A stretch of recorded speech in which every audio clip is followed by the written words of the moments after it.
winning a trophy is a must for me because again, he's been here for 4 years. Let's also let's be very honest. Like, I love Arteta. I actually do believe he will go on to be a great manager. I think I've seen enough to tell me that this guy has the makings of an elite manager. I genuinely believe that. That being said, he has been backed more than Emery and more than Wenger was towards the last few years. Even you can't deny that.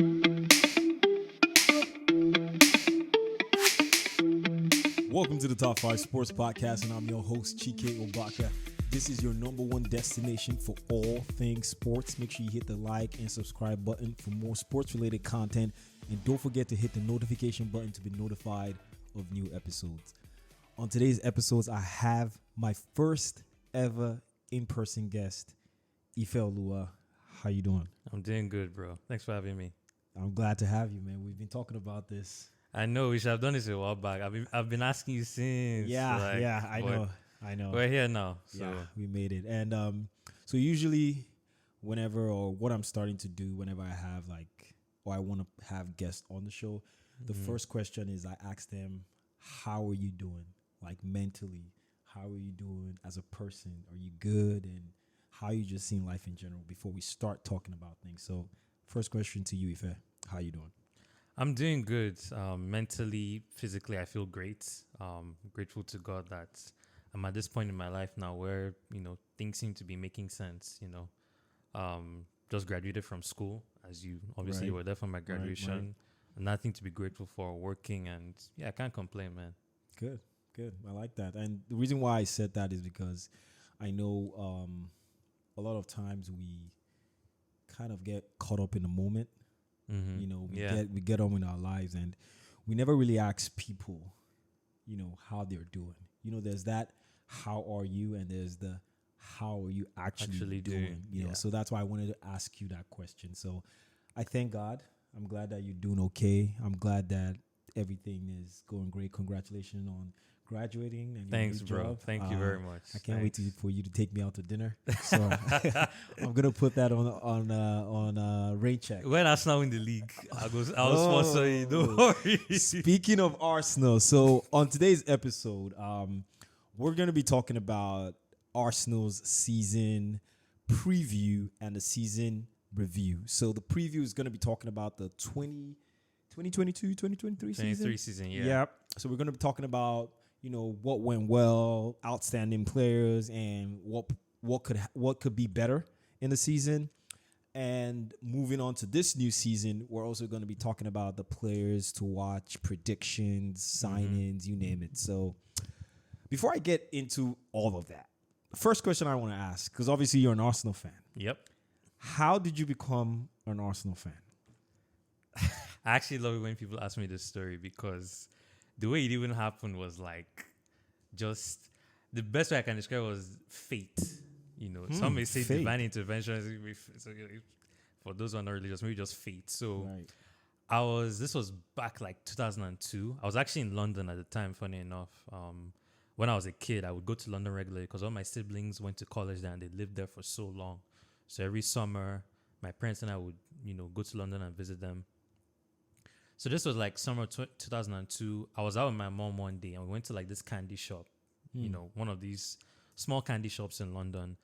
And I don't know if you might remember this because it was quite popular at the time, even in Nigeria, those chocolates that had little footballers inside them. Oh, yeah. You remember it? Yeah. I do. Yeah, so I got one. I just wanted chocolates. I got one. And, I didn't know that there were footballers inside. So I was eating the chocolate. I was not wait, there's you kind of felt like there's a plastic. Case. There's a plastic. Yeah, you remember? Yeah, I remember. There's a plastic case inside. And I saw that there was a footballer. And then when I saw the name, it was obviously at the time I didn't know what. Did I even know what football was? I didn't know who Arsenal were. How long? What year was that? 2002. I was 7. Oh, I was 7 years old. Wow. Yeah. So that was around. That was actually when. Well, Arsenal had already won the league before then, but yeah, we did. But again, of course, I didn't know. Yeah. But 2002, right. I think we won the double. The double, right? Yeah. Right, at Old Trafford, by the way.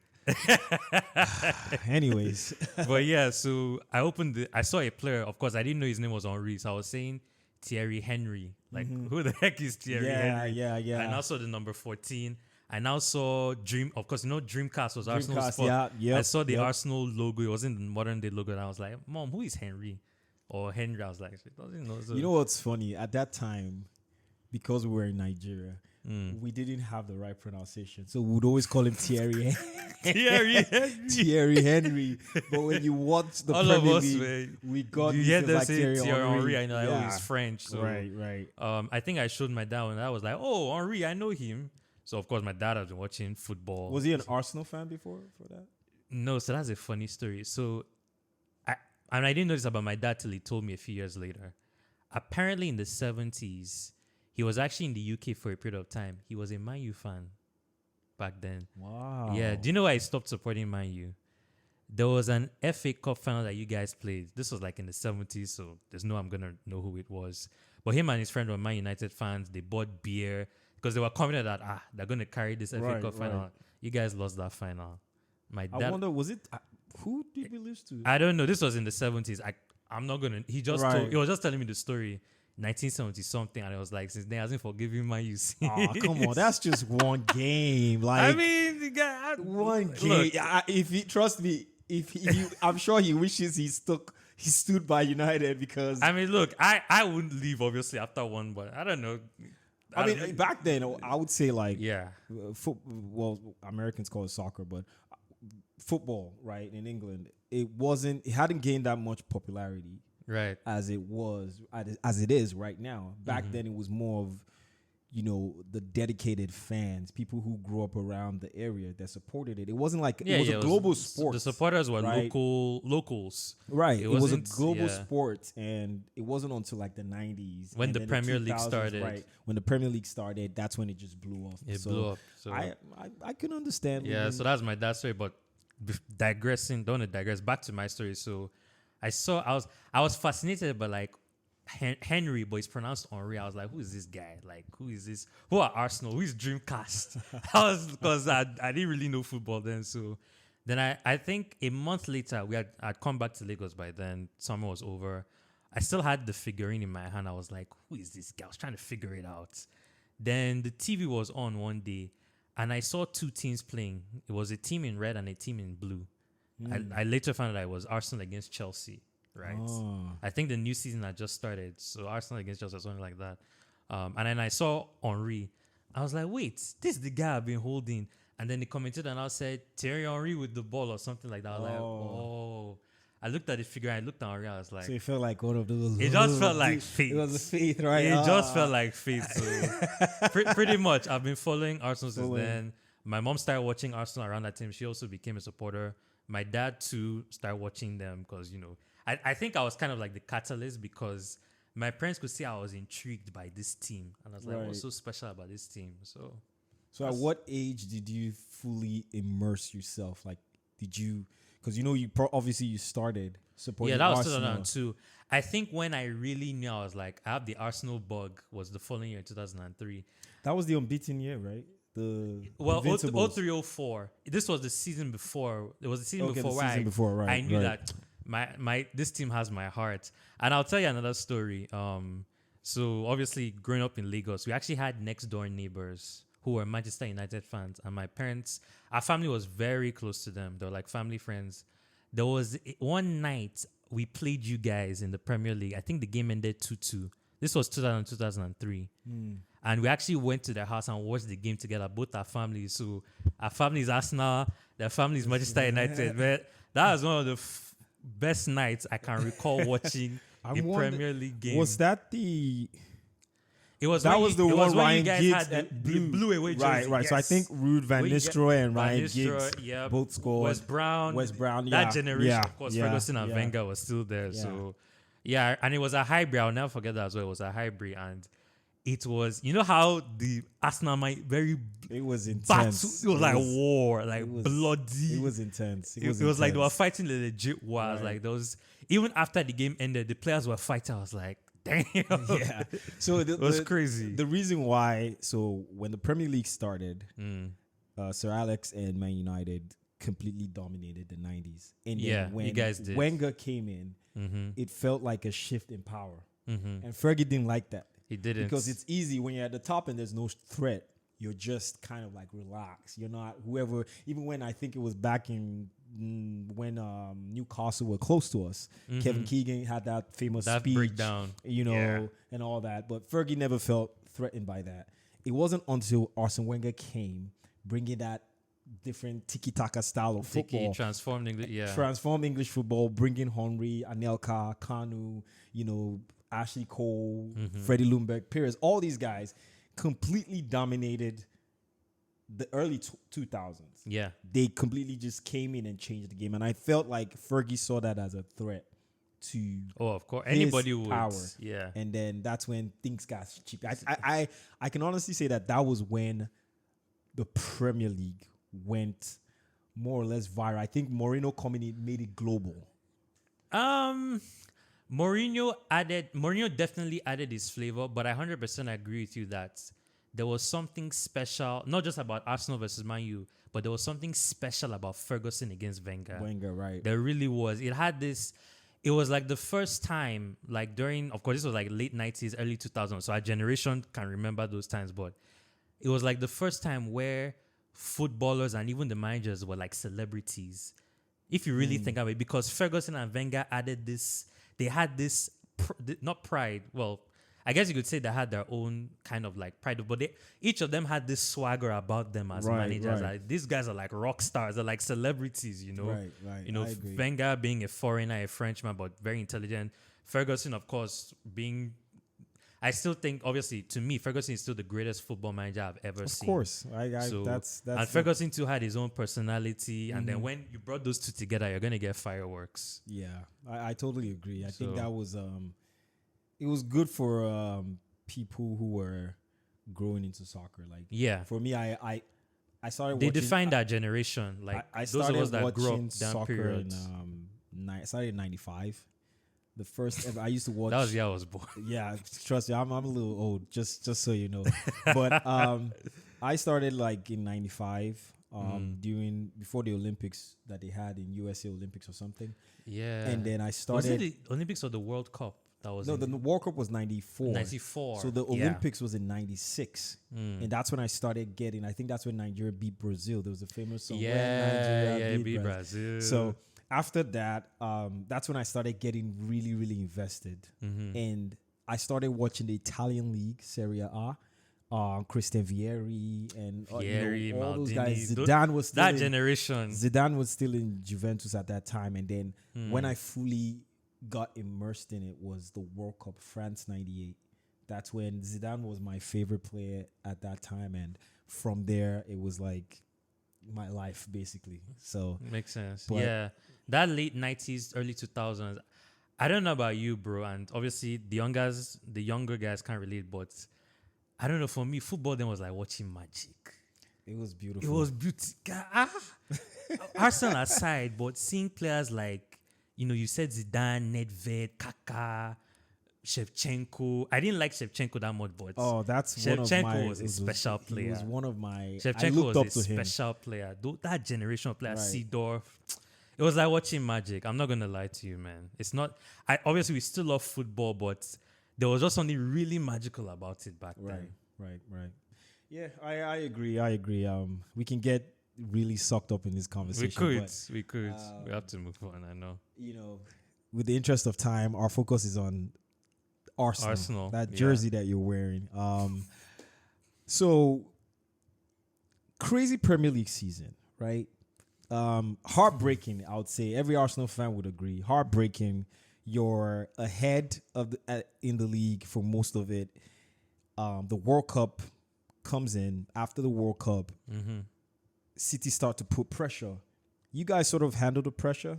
You have late game winners, Aston Villa, great performances, but it just crumbled at one point. Yeah, it did. And, everything just kind of went down the drain. So my question to you is, what went wrong? So you mentioned something which I'm not going to deny, heartbreak.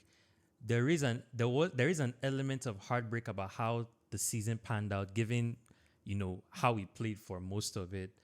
I'll be very honest with you, and I don't tell many other Arsenal fans this. It was heartbreaking, yes, but for me, I would even say in January it wasn't unexpected the way we crumbled. And the reason why I say that is, the reason why I say that is like you even have to go back to the beginning of the season. So let me just ask this to anybody listening. If we're being honest, how many people, and obviously I include myself, how many of us thought Arsenal were going to challenge this season? Let's be honest. Not many. Not many. I would dare to even find one person. Yeah. Not many. Let's be honest. Right. So given that expectation we had, I'll be honest, I thought we were going to struggle to get top 4 because of the way the previous season ended when we lost the top 4, losing to Tottenham and Newcastle. I was like, mentally, these guys are done. Arteta looked finished. I was like, I don't see how we're going to recover. And, the summer was going well. The preseason, if anything, gave me hope it was preseason because the summer, we seemed to be doing our transfers and our planning very effectively. We bought Jesus, we bought Zinchenko. We were getting them in early, and our preseason was going on. I was like, okay, there seems to be a bit of like cohesion. But I don't even think anybody could have expected how we would start. I mean, I think they said this is the best ever start Arsenal have ever had to a season in our entire history. Wow. Because I think we won like our first 5 games straight. And then after 19 games, we had like the most points we've ever had in our entire. So the way we started the season was absolutely insane. We exceeded, in fact, we blew expectations. But a part of me was telling me like, okay, I'm seeing how the season, what we thought the season would go. I'm seeing how we're starting. I'm looking at the age of our squad. I'm like, I hope we can do it, but my head is telling me that something is going to give. Now, what I will say is this. Looking back, if we were going to crumble, if we were going to, quote-unquote, bottle the league, I would have rather we bottled it earlier than when we did. Because we bottled the league with 8 games to go.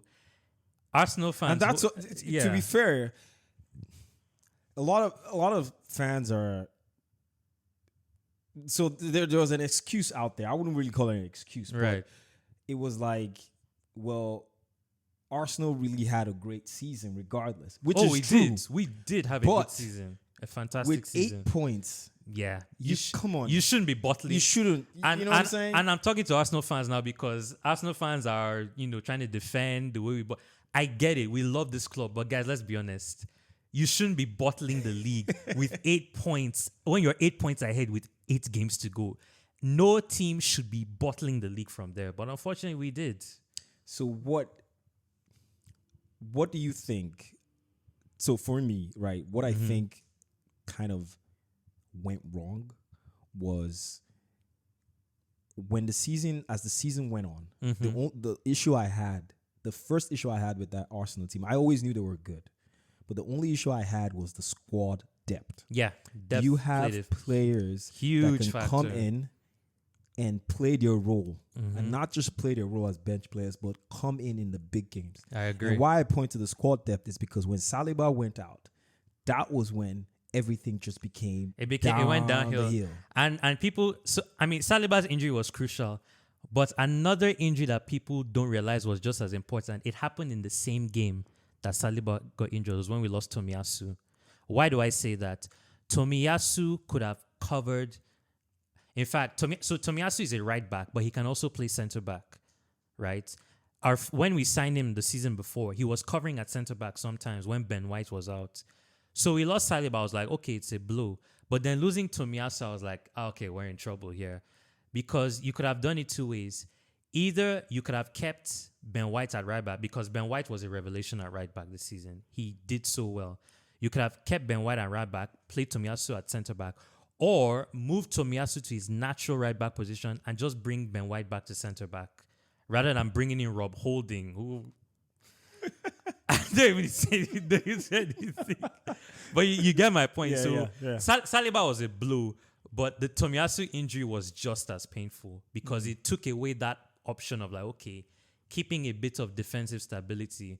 The moment Holding entered, we crumbled. It was a disaster waiting to happen. So, and I also agree. I guess this also goes back to squad depth. You lose 2 defenders. You don't have any proper cover for him. Because if you look And at then- you look at Manchester yeah. City, right?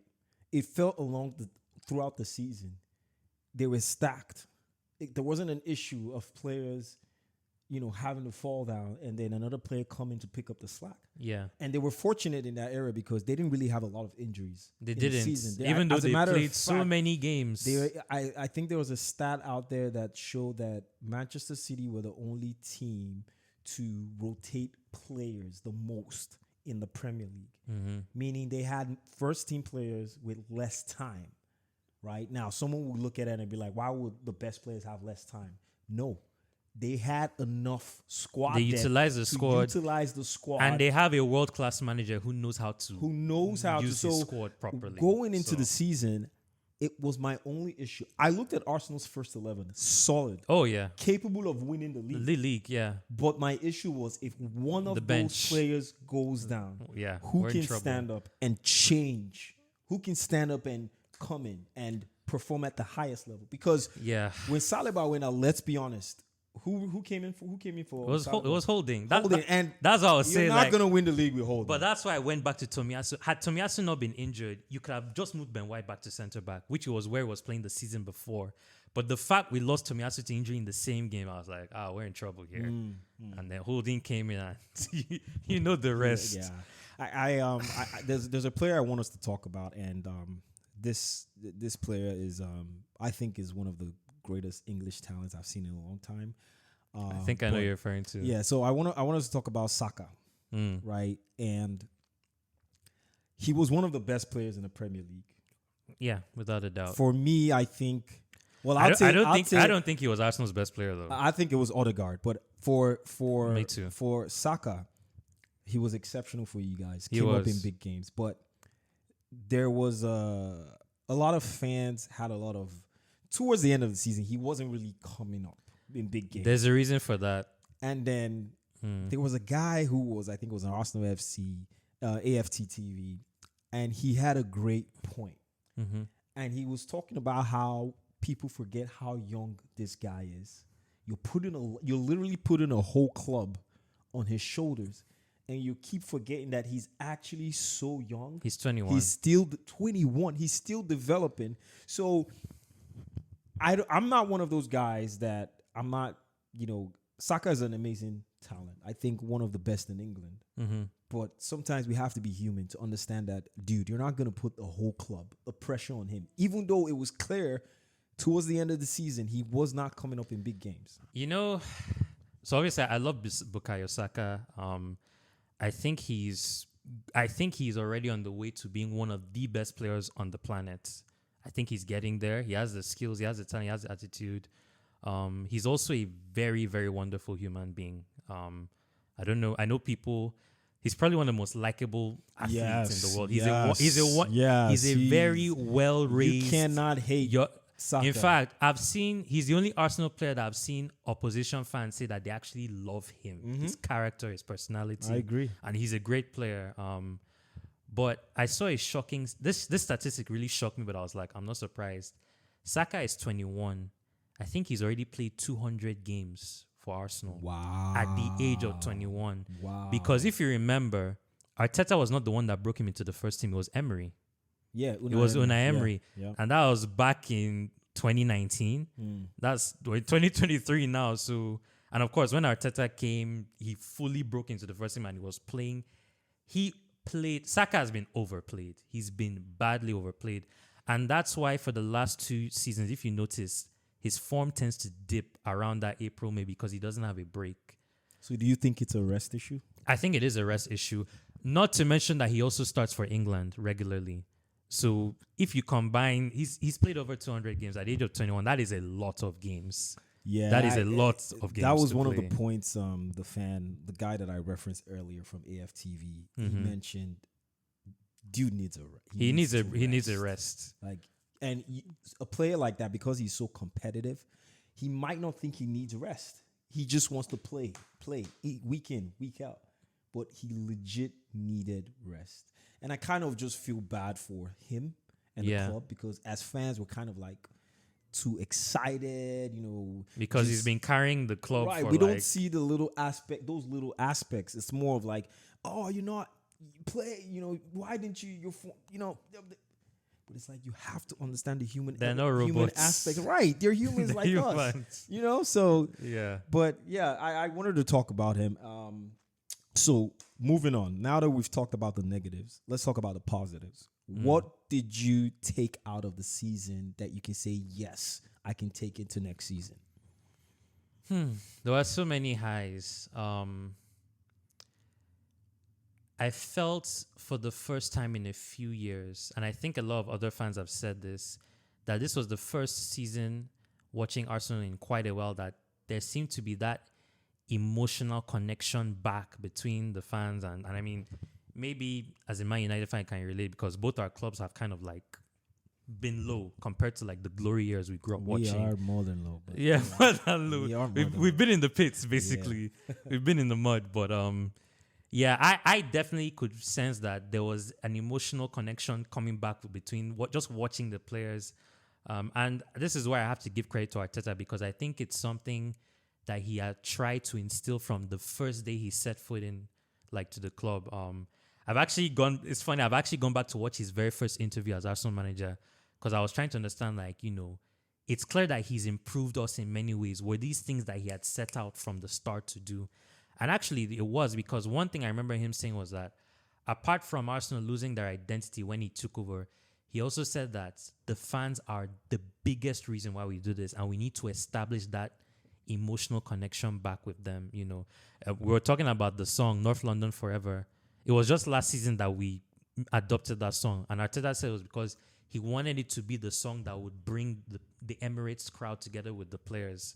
So you're saying what you like is the fact that the club as a whole is getting because union. The latter Wenger years, Emery, and even Arteta's, those 2 years we came 8th under Arteta, the club was broken. Let's be honest, the club was broken, not just the football on the pitch, but even there was this sense of apathy, and I think that's the most accurate description I can give it. There was just this sense of apathy that the club was a walking dead club. It was just soulless. There was no heart behind it. And I mean, look, there are teams that don't win anything, and a club of Arsenal size, we should be winning trophies. But at the very least, there should be a sense of like unity, saying that we may not win anything, but we're going to try. They weren't even trying during those periods, those years. Ask any Arsenal fan, dude. It was total apathy. But this season, some people even say shades of last season as well, when we came 5th. But for me, this season, it was clear that, okay, the players seem to really care again to make this club successful. Arteta definitely cares. You can see the way he celebrates when we win games, and just his demeanor. I was like, there's something mentality-wise, there's something that's shifting that is positive. So that was one thing I took away. I think another thing I took away from this season was how we seem to have this fighting spirit, which I've not seen for a while. I mean, we can talk about games like Aston Villa 4-2. Bournemouth 3-2 is probably the most, that game. That was the one Reece Nelson, right? Yeah, Reece Nelson. That game was crazy. Oh my god. Games like that. You know what? It wasn't even the Aston Villa one, because after Jorginho scored, Martinelli just wrapped it up, yeah. The Bournemouth one was defining. I was convinced. Part of me I had City winning the league, but man, when that happened, I was like, okay. A lot of people around the world were like, this might be Arsenal's season, because it was a defining. I too, in my heart, I was like, I think we can actually. It was a defining moment, and the manner in which it happened, I was like, it should spur us on to, but then of course it makes it more painful what happens. Right. But yeah. Bournemouth was a highlight. Even the 3-2 against you guys at the Emirates, the Man U, that was a highlight, because again, I just saw that this team has this fight that previous teams have not had. Previous Arsenal players had not had. So that's good. I like that perspective. I think that's especially when you're sort of rebuilding the club. I think starting with the fan base, winning the fans first of all, and bringing the club together, I think that's important, because when there's division, Yeah, it's nothing's gonna happen. Right. It's sort of because now the whole fan base are looking forward to something next season as compared to previous season. It was like, here we go again. But now it's like Same old Arsenal. we We've were heard it this before. close, but now it's like There's something to build on. There's you know? something to build on. Yeah, I have a question for you. sure. Is Arteta under pressure? This season, absolutely. And I'll say this. I think I told you this one of our conversations, even before. Because, I mean, this transfer window, it seems like we're doing a madness. We're gonna get I know we're that. going to get there. It's been, Arsenal have been doing a madness, this transfer window. But even before the transfer window started, in fact, it was after Man City basically ended the title race when they beat us 4-1. Because you hopped on a live, if you remember, with Choose, with Tolu and KG. Yeah. And obviously I was watching. And I actually posed the question to you guys. I was like, for me, this coming season, if Arteta doesn't win a single trophy, I would have him sacked. And I'll say this, I still stand by it now even more, given what has been going on in the transfer window. I don't know. I would. I don't know. I would. Do you know why? He's entering his 4th season as Arsenal manager. He came in 2019. Let me ask you this question before you make your judgment. Okay.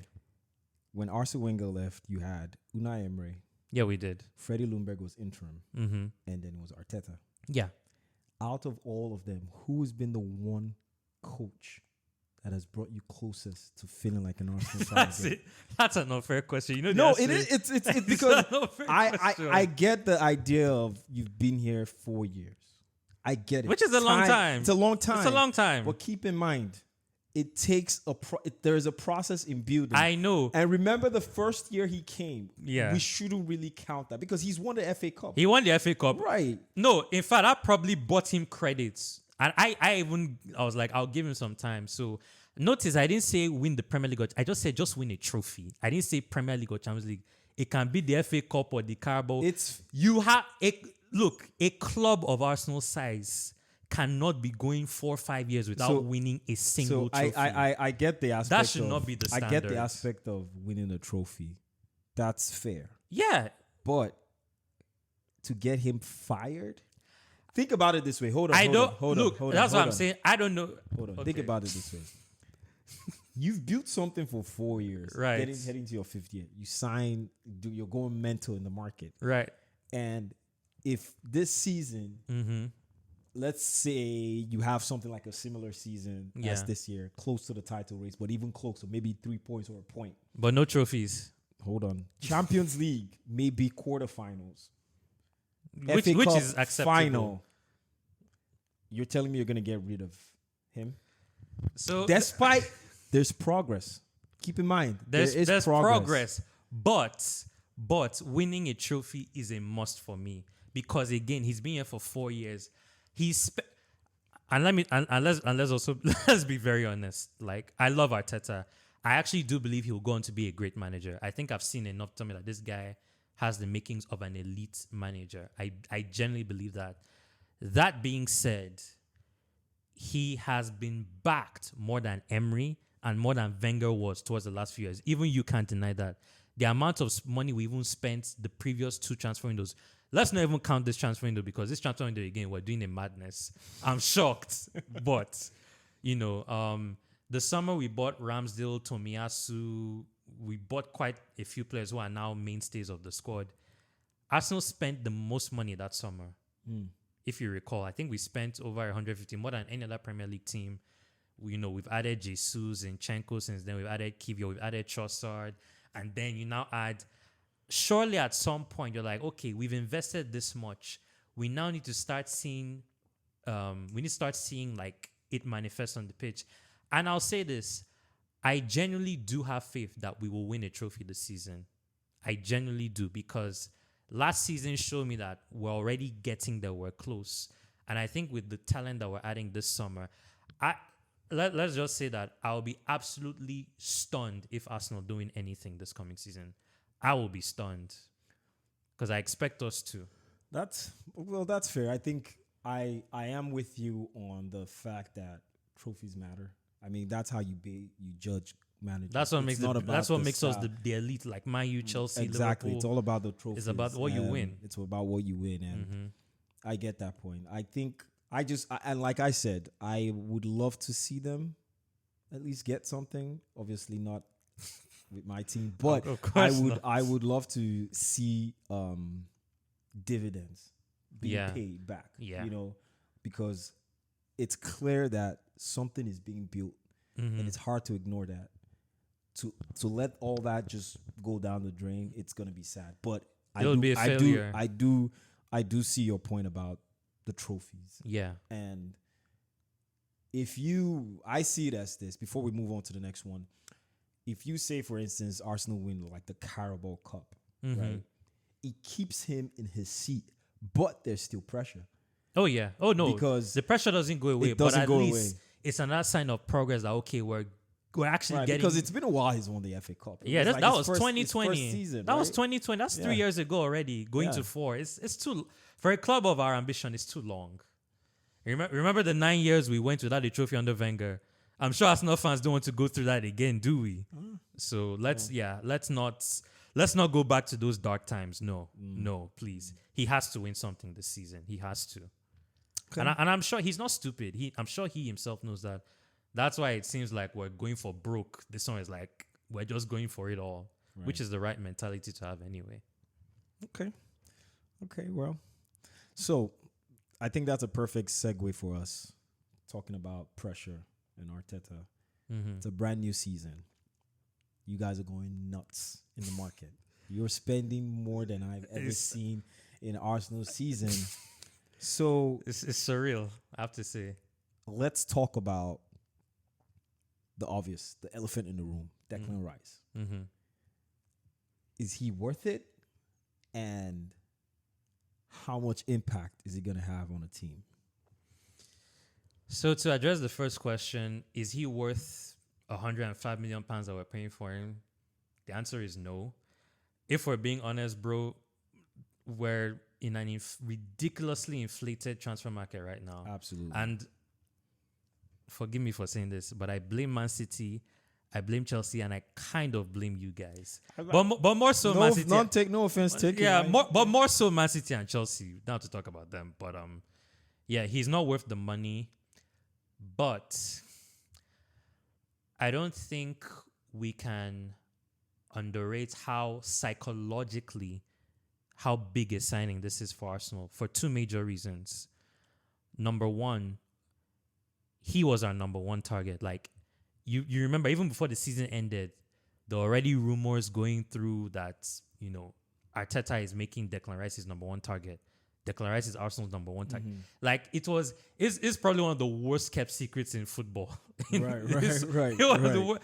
Declan Rice was Arsenal's number. It was worst kept secret ever. Everybody and their grandmother knew that Arsenal wanted Rice really, really much. That he's our number one target. So, and with that, it's publicized. There were talks. Apparently, Arteta had been talking to him since January. Mm-hmm. So the groundwork was already laid. But no, he's not worth £105 million. But just for the fact that he's our number one target and we've succeeded in getting him, I don't think you can understate how big that is.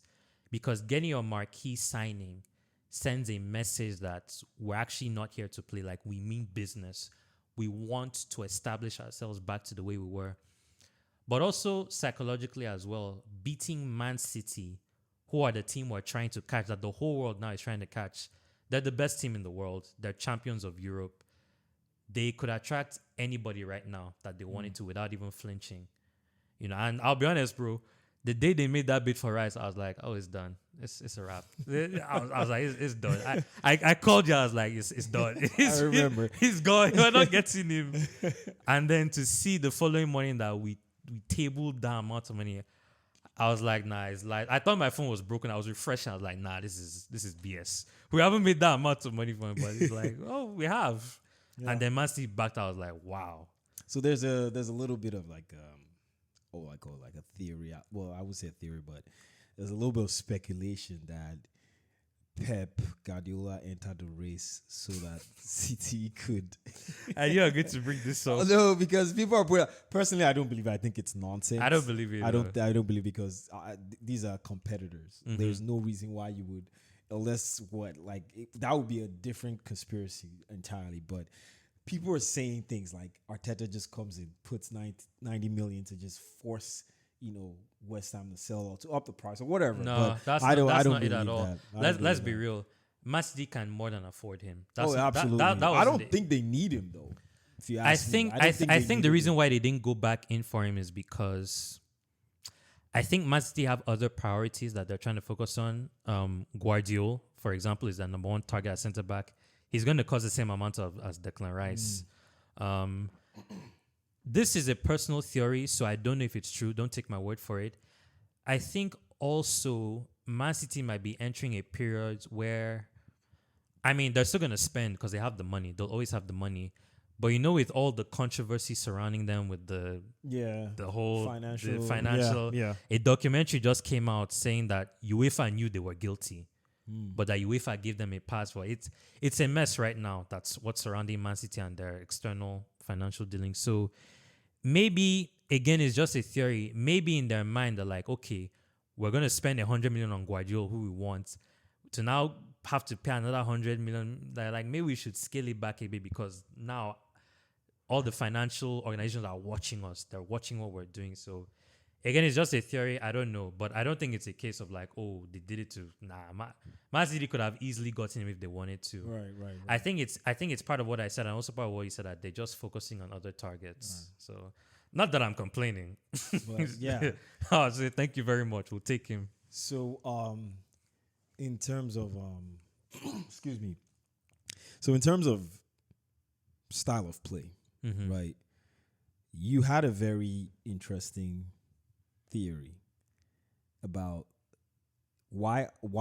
So the question I posed earlier on was, why are Arsenal focusing on the midfield? Yeah. And your theory was that Arteta might be switching to a 3-5-2 formation, which was very interesting. Do you mind talking about that?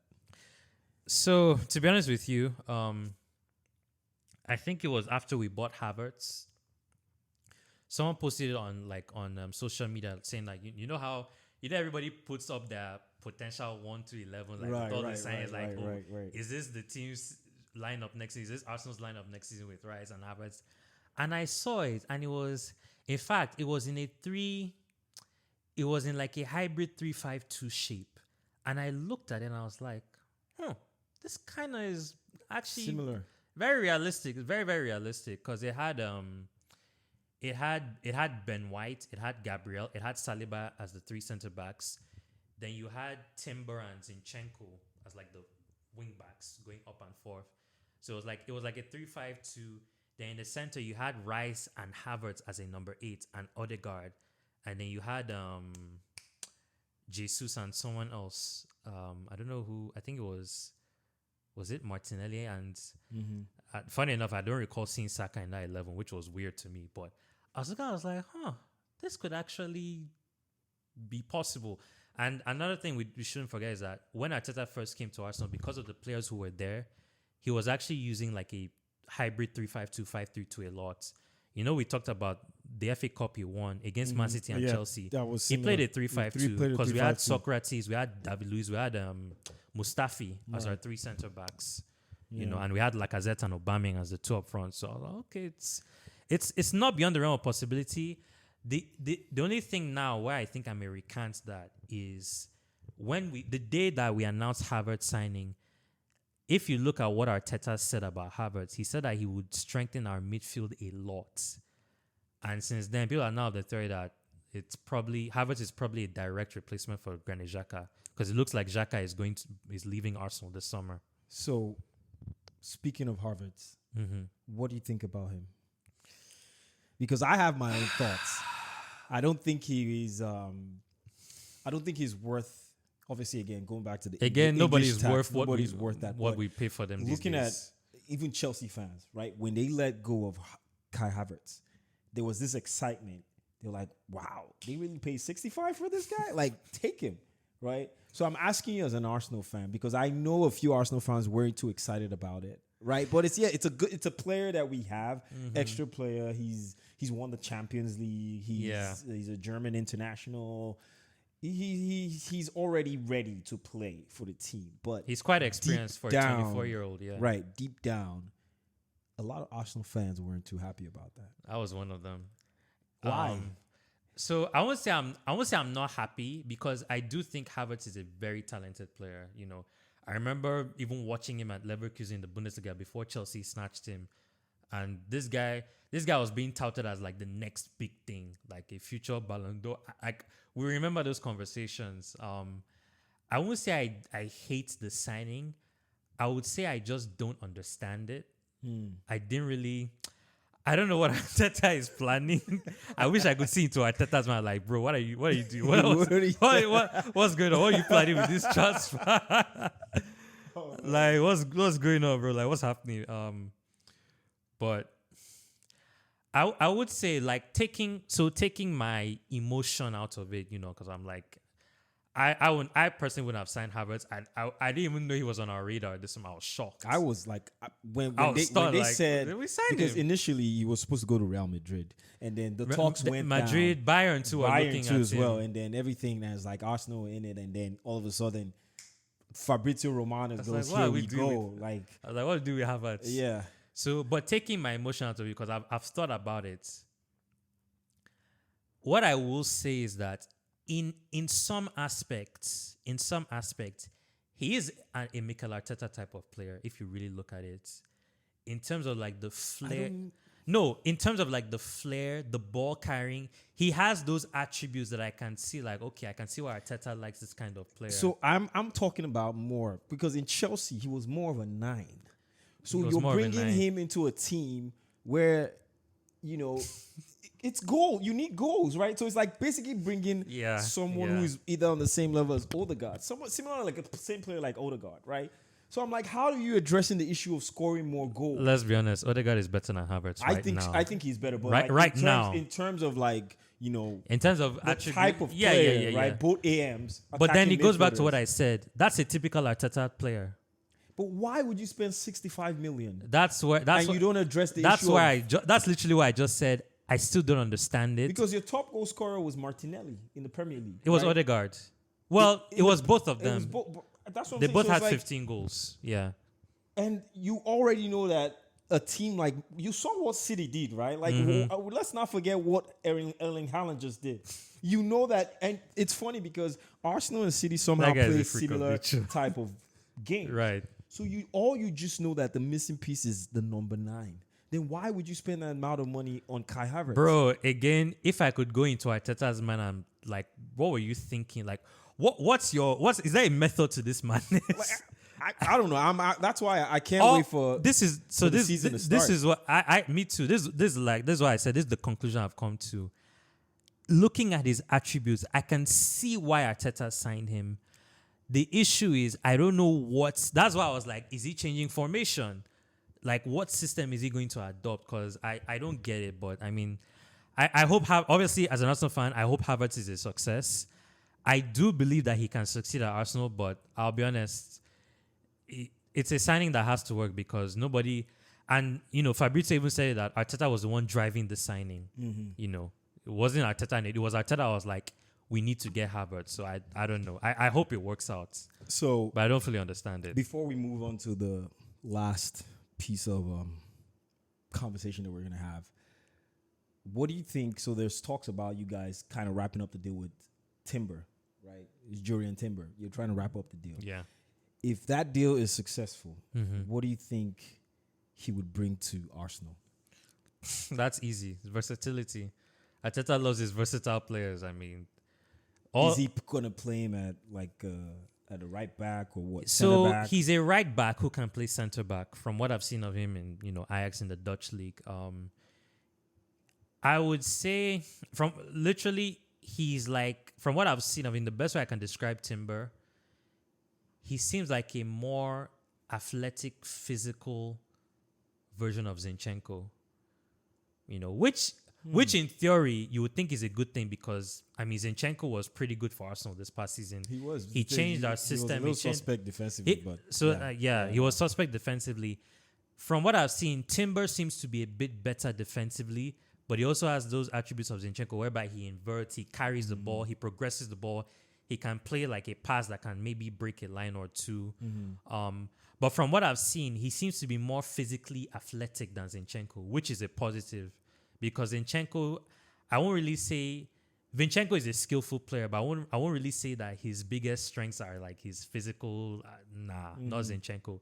But Timber seems to have that. So maybe Arteta was like, he does what Zinchenko does, and he will add that like combative ability to our defense. So I think Timber and Timber is 22. So yeah, it's a player that will only get better. I see him as a good signing. I think that he's going to bring that physicality to your team, energy as well, and what we talked about earlier, squad depth. Yeah, it doesn't matter. Again, you can cover center back if it doesn't matter if injury to Saliba or something. It shouldn't be a situation of whether he starts or not. It's a situation of are you available? Yeah. Do we have the right the type of quality players? Yeah. Good quality players. He improves the bench. He's better than Holding. There's no doubt. So that's where he makes the bench stronger. Leaning towards. Even if he doesn't start. Yeah. So you guys you're spending a lot of money this year, which is interesting. I hope it pays off. I hope so. So kind of the last piece here that I want us to address. With all the money that you guys are spending, because I know Havertz 65, Declan Rice 105. Man, that's what 170. I still can't believe those figures. Yeah, that's 170, right? And then Timber will come in probably 40. That's already over the 200 million mark, and probably one more signing towards August. So we're looking at about 250 million. I'm hearing Arsenal want to sign 2 more players, not one. So let's say 250, 270. 2 more players. With that amount of money that is being spent, what are your predictions for the season? Again, this goes back to my expectations where I was like, a trophy is a must, regardless of how. Is it any kind of trophy? Any kind of trophy. We're talking about trophy. So these are more realistic goals. Like, yeah, I'm being realistic. Any kind. I didn't say the Premier League. Any kind of trophy, whether it's the Carabao Cup, FA Cup, you have to win something. Right. You have to win something. So, regardless of how our league campaign comes out, if I'm being super realistic, I definitely think we've already strengthened to maintain our top 4 status. I generally do believe we'll come top 4 again. I think we should still be able to challenge, but then you're probably going to ask me, like, can we actually win the league? Bro, I don't know, man. I don't know. You sound like a broken-hearted man. It's like, not broken. It's like, don't give me hope from last season. It's like, I don't, even if you guys had Mbappe, it's like, I don't know, man. Like, bro, I feel you. Trust me, I feel you. After last season, so, you don't even want to talk about. Because the simple truth is that today is July 1st. So many teams that have not spent money, they're going to spend money as the summer goes on. That's why I told you we can't really do early season predictions now. It's too early. It's way too early. We don't know who is going to buy who. What is give me your top 4 predictions and give me your top 4 predictions in the Premier League. Well, my head, not my heart, my head tells me Man City will be champions again. God. I hate those guys, man. Oh, man. If you think you hate them, imagine what's going through my head as a Man United fan. But my head tells me that Man City will definitely be there. Okay. I do believe Arsenal will be there. I think we've already done enough to like minimum top 4, although I think we should be aiming higher than that. Okay. I won't be shocked if we come second again. It wouldn't shock me. I also wouldn't be shocked if we push Man City closer than this past season. But whether we will be able to overtake them, bro, I don't know. So Man City, Arsenal. I want to believe that Liverpool just had an off season. A part of me wants to believe that Liverpool just had an off season because they too are strengthening already. They've gotten McAllister. Schloberschlag had his medical today apparently, which is a very good signing, I think. So I want to believe Liverpool will be there or thereabouts. I also want to believe Man U will be back, even though you guys have your ownership issues and whatever. I know Newcastle came top 4, and I will say this. I think Newcastle are a problem and are going to be a problem. I think they're going to be a problem. They've already bought Tonali. I didn't see that transfer coming. I'm like, how the heck did they get Sandro Tonali? So apparently he was, when the offer came in, he never wanted to leave Milan. It was sort of which forced. I saw because he was a childhood AC Milan. I'm like, why would you leave? It was sort of like one of those give you an offer you can't refuse type of thing. And Newcastle, Milan were like, I'm sorry, because truly, Tonali. So I spoke to somebody today when I went to play soccer, and I said, I know a lot of people are raving about Newcastle, but you have to keep in mind they have Champions League football. True. There's a lot of schedules coming in. I don't know if the team and is that's ready why I'm not face, sure whether they'll get back into the top 4. So I don't know if the team is ready to face that's with that team squad. Exactly the amount of games, because we saw it with United, we saw it with Arsenal, we saw it with City, we saw it with Liverpool. They're used to playing other midweek, European Wednesday, competitions, Tuesday, and then Saturday. Newcastle had a ton of time. It's new territory for them. So it's new territory. But I believe Eddie Howe is doing an amazing job. Oh yeah. I also think that is. Tonali on the Italians never do well in the Premier League. The only guy I can remember is Zola, that did Gianfranco Zola, and the other guy, I've forgotten his name. He played for West Ham, but they never do well in the Premier League because the pace is different. It's different. That's true. A midfielder can get the ball in the Italian league, you can have 5 seconds. In the Premier League, you have 2 seconds. Yeah. You have to make a decision quickly. And physically, it's heck of a league to adapt to. It is so hard in the Premier League. It's a very physical league. So that's why I'm a little skeptical about Tonali. But I think Newcastle are a problem. Like you said. I'm just going based on paper. Because I was like, a midfield of Tonali and Bruno Guimaraes looks very intimidating. Guimaraes is intimidating. So good. He's good. I wanted Arsenal to sign him. I did. How many people do you want Arsenal to sign? Guys, I can't dream. I'll be sure. Oh my God. I'll be sure. So on paper, Newcastle look like a threat. But what you said is key, and that's why I'm not sure whether. I think they'll definitely get top 6. I think Newcastle are strong enough. Absolutely. But top 4 with Champions League is only if maybe they decide to sacrifice the Champions League and like put all their eggs again, and then sure they can. So your top 4, and I know you didn't have them in like order. In no particular order. City, Arsenal, Liverpool, Man United. I think again it can change depending on who buys who. My opinions may change by the time the Premier League starts again on August 12th. Could be a different top 4. We'll have to wait and see. But right now, I think that would be the top 4 I would go for. Yeah, I'm excited. I'm excited for the season. I'm excited for. I think we're getting that kind of rebirth about what the Premier League used to be, where you had the likes of United and Arsenal, because it felt weird not having them compete. I know the Champions League or Man United, but you grew up seeing Man U, Arsenal always fighting for the title, and then of course Chelsea joined in, and then Man City just is. It's a totally different landscape to what we grew up watching. Well, excited, can't wait. Thank you. You were my first official in-person guest. I appreciate having you. I feel so honored. I feel so honored. My guy. My G. Well, I appreciate it, man. If you guys like this episode, make sure you hit the like and subscribe button. And don't forget to hit the notification button to be notified of new episodes. This is the Top 5 Sports Podcast. God bless.